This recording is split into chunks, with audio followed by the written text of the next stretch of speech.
Multas o negativas a una devolución de impuestos son las principales disputas entre los contribuyentes y el Servicio de Administración Tributaria, el SAT. ¿Qué vías legales tienes para enfrentar al fisco y dónde puedes recibir asesoría legal gratuita? Se lo vamos a decir hoy. Mi nombre es Emanuel Saldaña. Quédese con nosotros. Ya inicia Te Defendemos.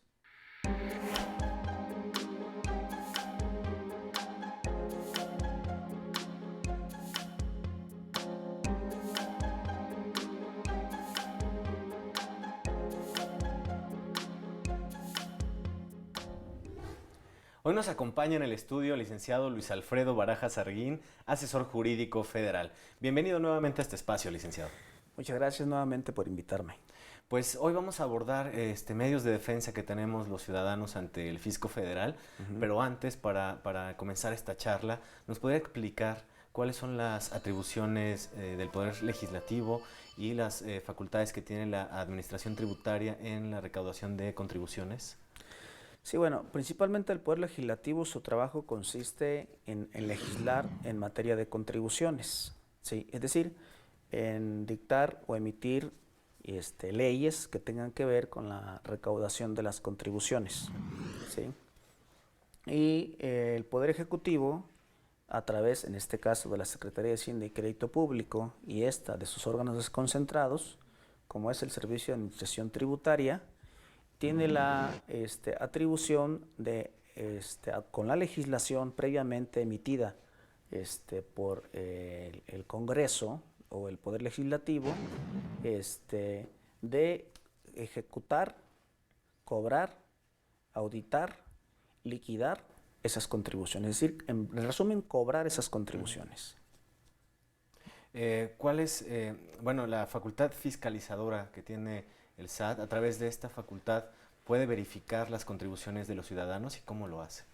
Sí, bueno, principalmente el ciudadano lo que hace es autodeterminar sus obligaciones fiscales, es decir, la obligación primigenia de contribuir al gasto público es de los gobernados.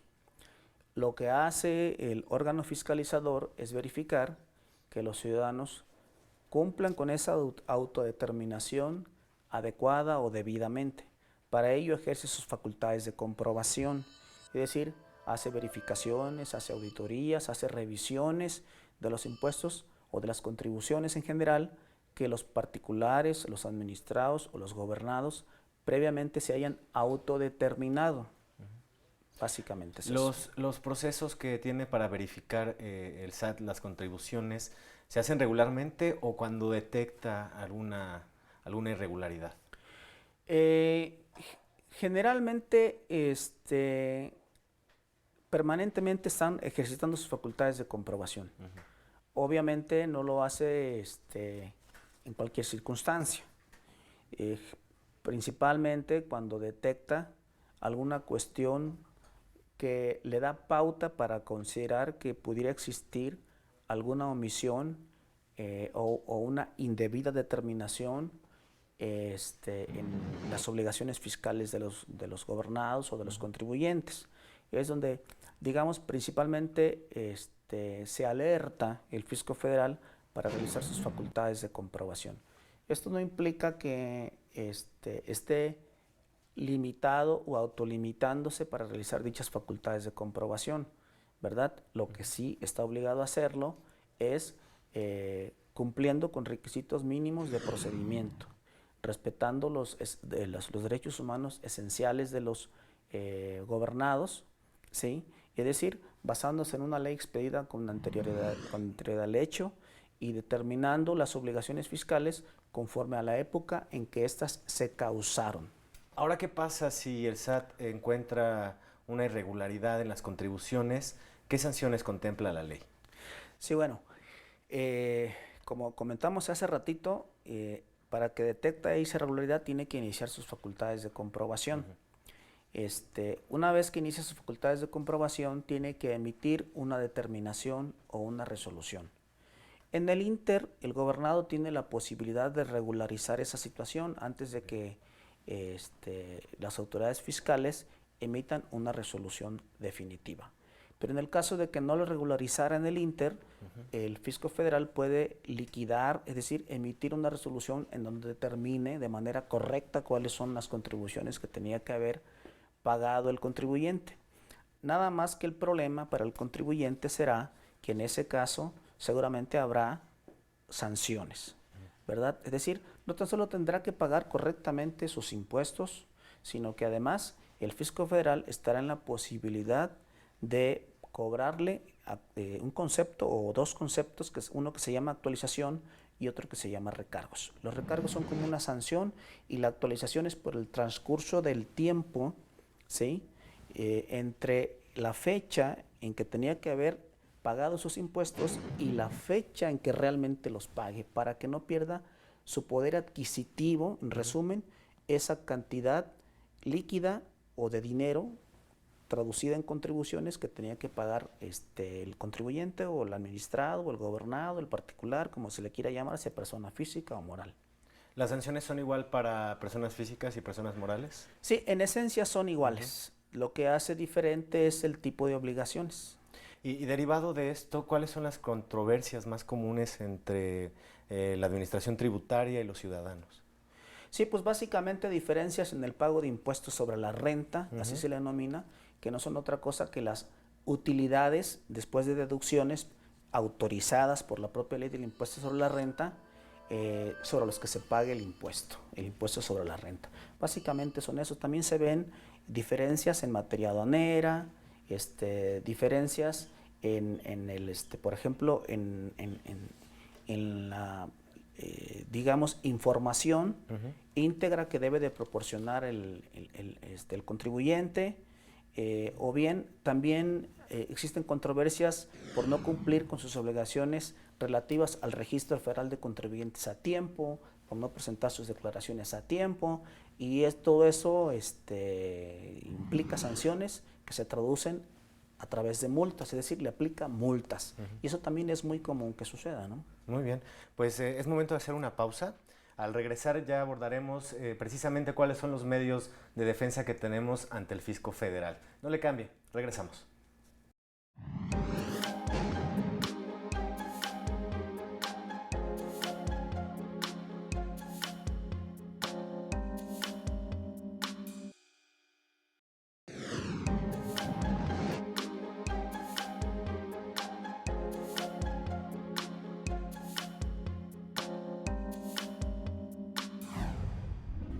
Gracias por seguir con nosotros. Estamos conversando con el licenciado Luis Alfredo Barajas Arreguín, asesor jurídico federal, acerca de los medios de defensa que tenemos ante el fisco federal.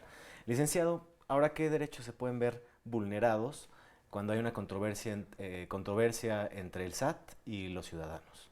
Sí, pues en esencia, principalmente que el fisco federal esté cobrando de forma indebida una contribución, esté cobrando o pretenda no devolver lo que le corresponde al gobernado o al contribuyente. Principalmente, digamos que son derechos que tienen que ver con el principio de legalidad, el principio de estricto derecho en materia fiscal, por lo que se refiere al objeto, base, tasa o tarifa. Son lo que principalmente se puede ver vulnerado con las actividades o las actuaciones o las facultades de comprobación, las resoluciones, determinaciones, liquidaciones, actos y hasta las omisiones, es decir, cuando se niega a devolver o cuando no devuelve dentro de los plazos o cuando no resuelve dentro de los plazos los derechos esenciales que se pueden ver vulnerados por parte de los contribuyentes. Y es justamente el momento en que pueden acudir con nosotros para que podamos, en el análisis del caso, establecer una argumentación jurídica que les permita llevar por buen cauce dicho medio de defensa cuando el asunto es de nuestra competencia. Y en ese momento que el ciudadano ve vulnerados sus derechos por un acto de la autoridad tributaria, sí, ¿qué recursos tiene a la mano?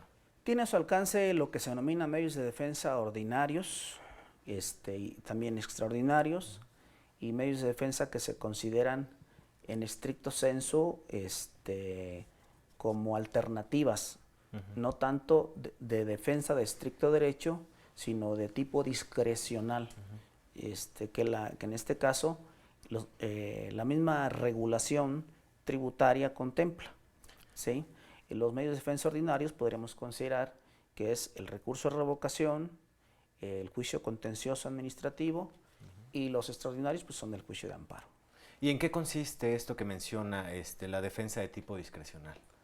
Bueno, son aquellas alternativas de defensa que tienen los contribuyentes, los gobernados o los particulares, principalmente que es conveniente hacerlos valer cuando los medios de defensa de estricto derecho ya no los tiene a su alcance por alguna razón, ya se hace porque se le fueron los términos, ya se hace porque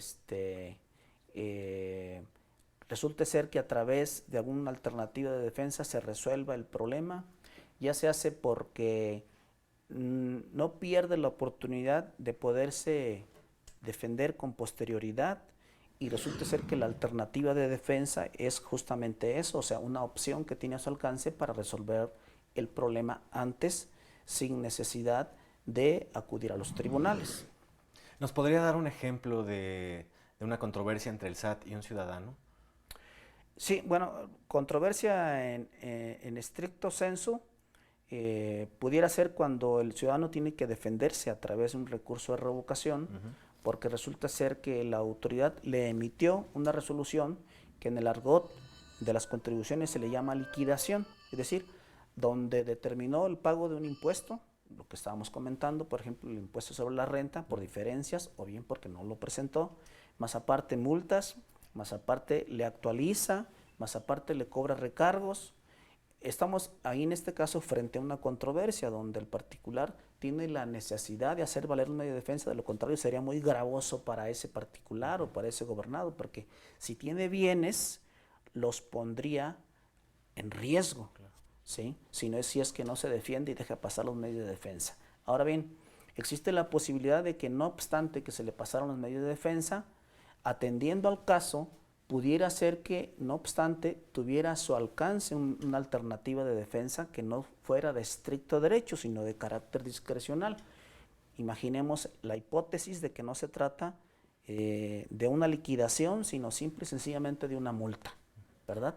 Por no haberse inscrito debidamente al Registro Federal de Contribuyentes, por ejemplo, que esa es una de las temáticas importantes que se ha cuestionado al Fisco Federal de no ampliar la base de tributación, es decir, para que todo el mundo esté inscrito al Fisco Federal cuando realiza alguna actividad de carácter económica por la cual tenga que pagar impuestos o contribuciones, etcétera, ¿no? Entonces, ahí estamos en presencia de una simple multa donde atendiendo al caso concreto, es decir, si ya no se puede hacer valer un medio de defensa de estricto derecho, pudiera hacer valer, por ejemplo, una alternativa denominada condonación de multa. Y bueno, pues vemos que la materia fiscal es un tema muy complejo, ¿no? Es un poquito complejo, sí. ¿Cómo se mantienen actualizados ustedes como asesores jurídicos para enfrentar los retos en esta materia? Bueno, sí se requiere de una capacitación constante porque de todas las materias del derecho, la materia fiscal es la que más evoluciona. Constantemente está evolucionando, constantemente se están emitiendo directrices, de tal suerte que, por ejemplo, al final de un año puede haber hasta 10, 15 o 20 directrices que van, digamos, estableciendo procedimientos, requisitos, normas, etcétera, para poder cumplir debidamente con las contribuciones, porque al final del día esas normas de carácter general tienen como finalidad hipotética o teóricamente facilitar el pago de las contribuciones. Tenemos que hacer una segunda pausa. Antes, en la sección Te Escuchamos, le preguntamos a la gente qué problemas ha tenido con el pago de sus impuestos. Vamos a verla, regresamos.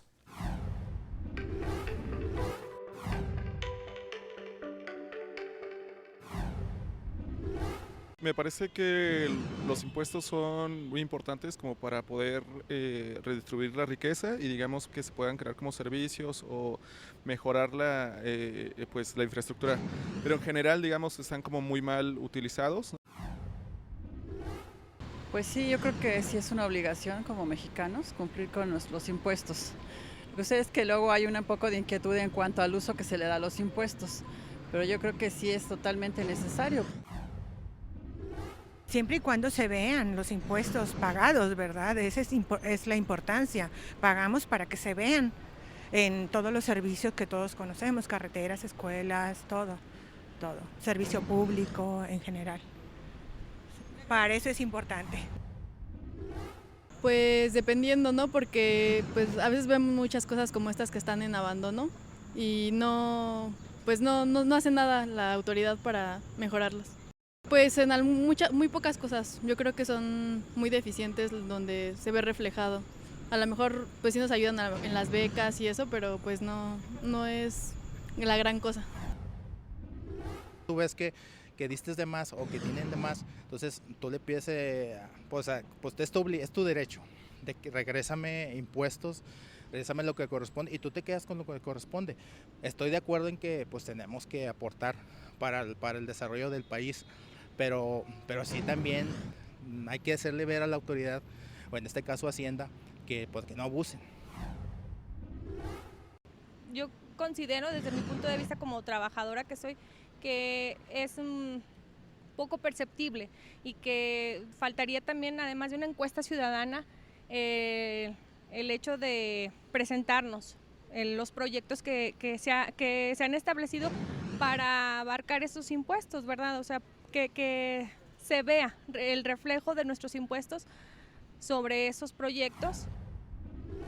Bueno, debe estar planificado previamente con la finalidad que dentro de la administración pública, sea local o federal, se supone que tiene gente asesora para recaudar en forma correcta los impuestos. Existen devoluciones por errores, por fallas aritméticas y circunstancias las cuales justificadamente sí deben de devolverse. Es una obligación porque está establecida en la ley del impuesto sobre la renta pagar un impuesto para el sostenimiento de todas las dependencias del gobierno federal, concretamente pues para todos los mantenimientos que tiene que dar el gobierno federal.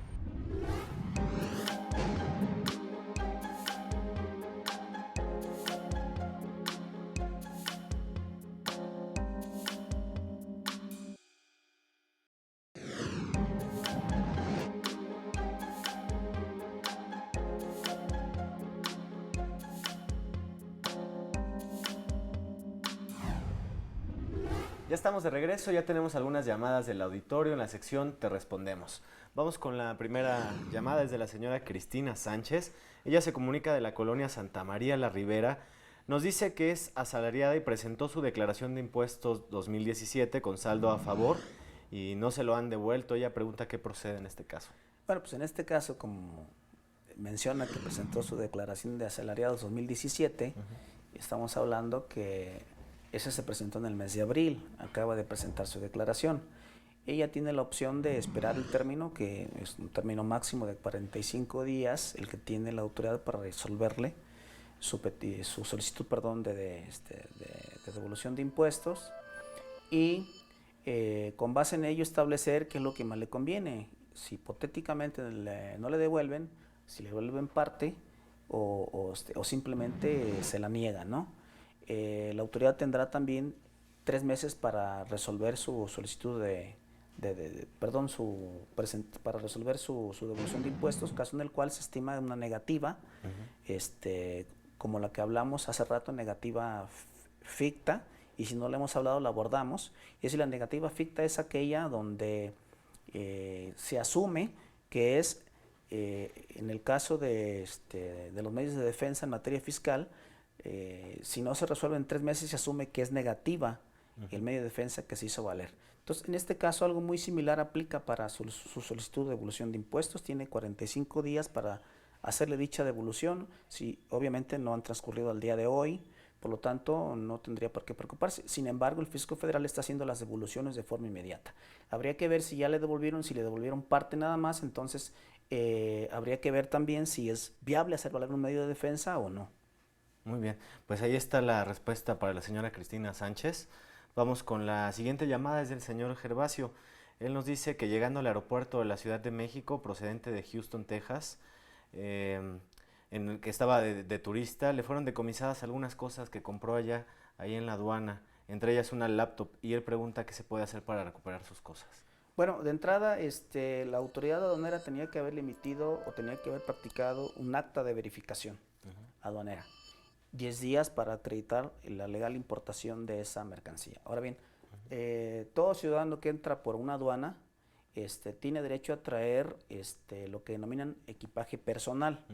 Posterior al equipaje personal, que son ciertas mercancías que se pueden traer, por ejemplo, en el caso concreto, la laptop solo puede traer una, pero si traía dos, a lo mejor le quitaron una, ¿verdad? Y esa es la que es materia de aseguramiento y proceder posteriormente a su decomiso. El problema es que si eso llegara a suceder, le van a emitir una resolución de omisión del pago de impuesto al comercio exterior, multa, recargo y actualización. Por ende, sí es importante establecer si esa laptop formaba parte de lo que puede introducir como su equipaje personal, si no, establecer si entra dentro de una franquicia, es decir, cuál es el valor de la mercancía. Porque tiene derecho si la persona ingresa por un aeropuerto o por el aeropuerto internacional, en este caso la Ciudad de México, a una franquicia de $500. Si entra por vía terrestre es una franquicia de $300, con la particularidad de que en temporadas de vacaciones, en donde se señala el periodo por parte del Fisco Federal, la franquicia puede ser incluso vía terrestre de $500. Pero si es por aeropuerto o por vía marítima, invariablemente es de $500. De tal suerte que habría que ver aquí si la laptop no entra dentro de su equipaje personal, entonces hay que ver el valor de esa laptop para ver si excede la franquicia. Si excede la franquicia, es decir, habría que restarle $500 si le costó, digamos, 1,500. Sobre los 1,000 tendría que pagar el impuesto general de importación en un procedimiento que se llama procedimiento simplificado, que no es otra cosa que pagar el 16% de ese excedente de lo que es la franquicia. Ok, pues ahí está la respuesta para el señor Gervasio. Vamos con la siguiente llamada, es de Mariano Jiménez, de la colonia Morelos.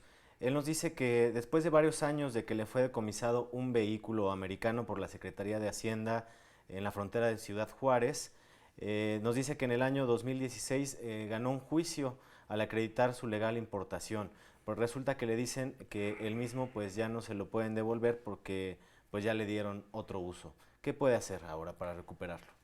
Bien, en este caso habría que establecer el análisis del caso para determinar si el señor lo que tiene es una resolución de negativa de la entrega de la unidad o simple y sencillamente acudió a la aduana donde el vehículo estaba asegurado o estaba en depósito, más bien dicho, y le informaron que ya la unidad ya no existe. Es muy común que las unidades las tengan más bien desvalijadas y prácticamente sea imposible recuperarlas en el estado en que fueron aseguradas.